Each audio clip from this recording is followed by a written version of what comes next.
They waited because they don't dare attack us at night. With the pale rays of the rising sun, Datelor could see the pathetic band of foes marching towards them across the plain. We'll kill them one way or another. Dust rose up from underneath their boots. The dry spell had made the earth around the crater sandy.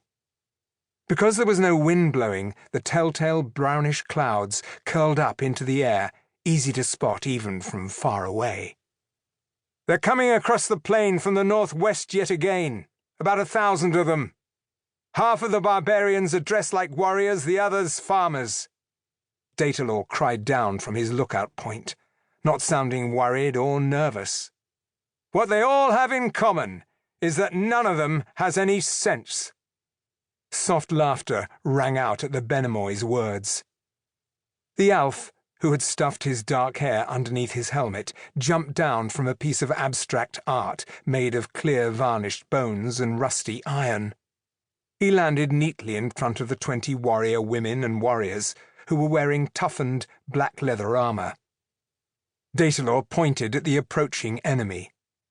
"Load the smooth arrowheads and pull the strings back as far as they go.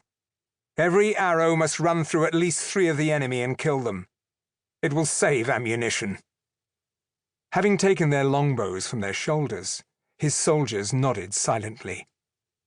"As soon as this senseless lot have come within 200 paces, we'll release 2 full volleys.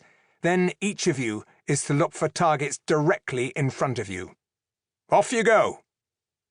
The small unit darted behind the many artworks that had once served to make an impression on visitors with their composition, their strangeness, and their uniqueness. Datelor's lookout point, 3 paces in the air, was resting on a solid pedestal. With its carved bones bound by silver wire, it was modelled on the Inastes arrow constellation, with all its heavenly bodies, both large and small. All told, the artwork was 4 by 4 by 4 paces. Crystals of various sizes on it symbolized the stars and sparkled beautifully in the light of the sun and moon. You could climb some steps up to the top of the pedestal and find yourself in the middle of the replica constellation. Datelor's favourite piece, which he stole glances at from time to time, was around 10 paces to his left, surrounded by a crowd of statues made from gold, tionium, and polished steel. Its simplicity was what marked it out as different and made it eye-catching. A torso 7 paces tall had been formed out of bones to look like it was hauling itself out of the earth. The bones were intricately painted and inlaid with precious stones that glimmered and twinkled. In its right hand, the figure brandished a weapon fitted with 8 blades and mounted like a wind turbine, so that the mildest gust of wind could set it moving. When the rune-inscribed blades cut through the air, they whirred and hummed, and the faster they spun, the more hypnotic the overall pattern of sparkling gems became. Datelor had often caught himself staring and listening to it for too long.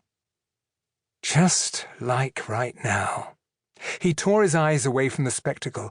It's a disgrace that the artworks are being used as cover to take the brunt of this.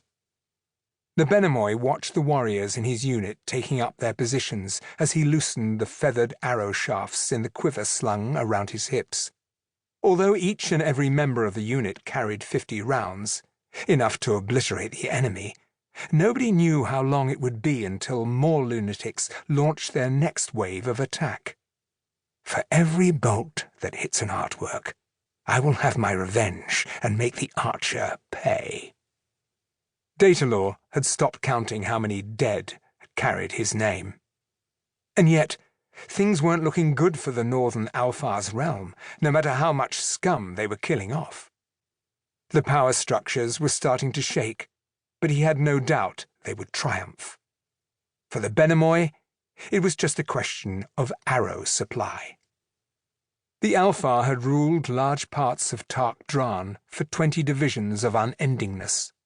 At first, there was just the John a clan, the triplets Ciceroth, Tiragon, and Ferusha, as well as the survivors from the Fondrasin caves. Together they had built